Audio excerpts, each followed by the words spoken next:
The following video is produced by University of Vermont Extension. For more information, visit uvm.edu/extension.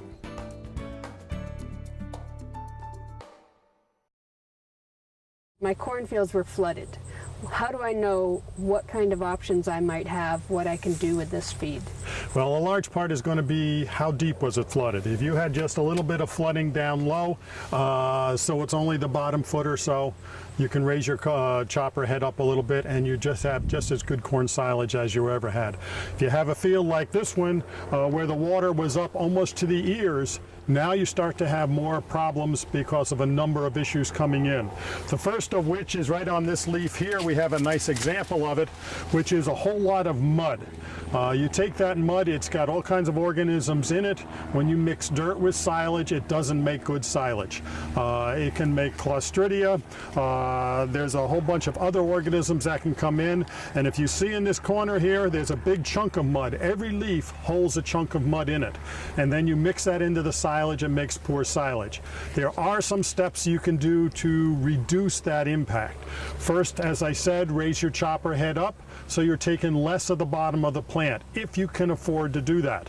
If you're short on feed, that's going to be difficult, but if you can raise it up, you can get pretty good feed with very little mud in it. The second piece is to use a good inoculant. A Buchneri type of one will produce both acetic and propionic acid. Both of those organisms really hit the molds and the mycotoxins that can build up in silage. The third product you could use is a buffered propionic. If you look at any box of donuts, it says calcium propionate on it. That is a preservative that's to keep bugs from growing on the donuts. You can use the same stuff on your silage. It really reduces the impact from Clostridia.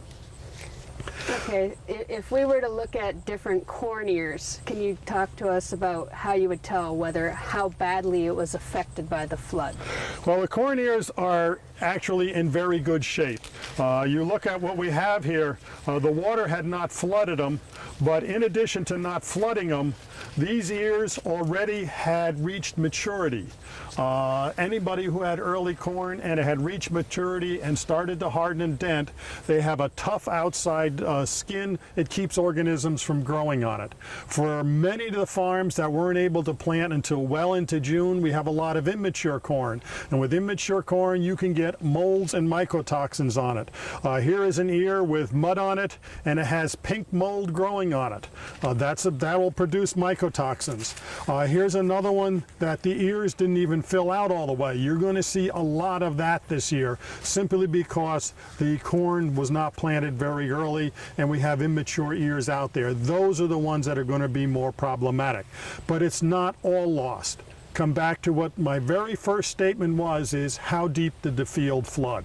If the ear was above the flood line, you don't have any worry. If it was under the flood line, peel some of them back and take a look.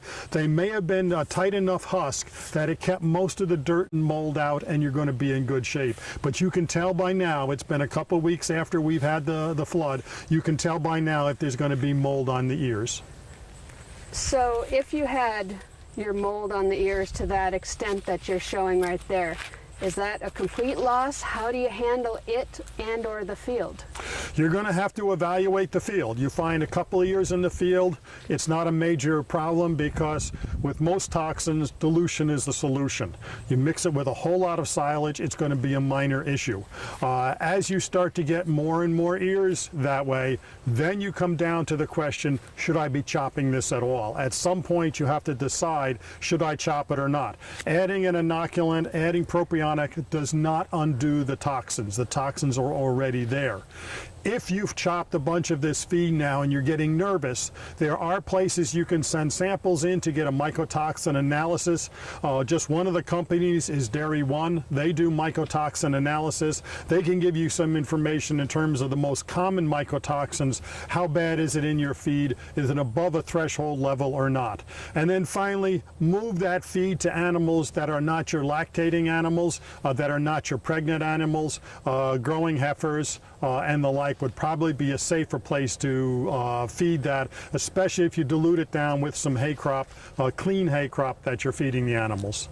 Now, one thing I heard was that you're talking about diluting it with, regular good quality feed that was not flooded. But the key that you probably should consider, if you process this, you should store it separately and dilute as you feed. Is that correct? Yes, you want to separate it from the other feed because, God forbid, it ends up being very high in mycotoxins and unfeedable. You don't want to contaminate the rest of your good feed. You want to take care of it as a separate entity. And in some cases, and we have had farms that have done this, you would scoop it up, put it in the manure spreader, and take it back out onto the field because it's just not worth feeding the animals.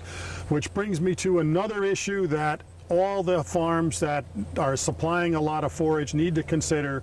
You need to sit down and take stock of how much feed you have right now.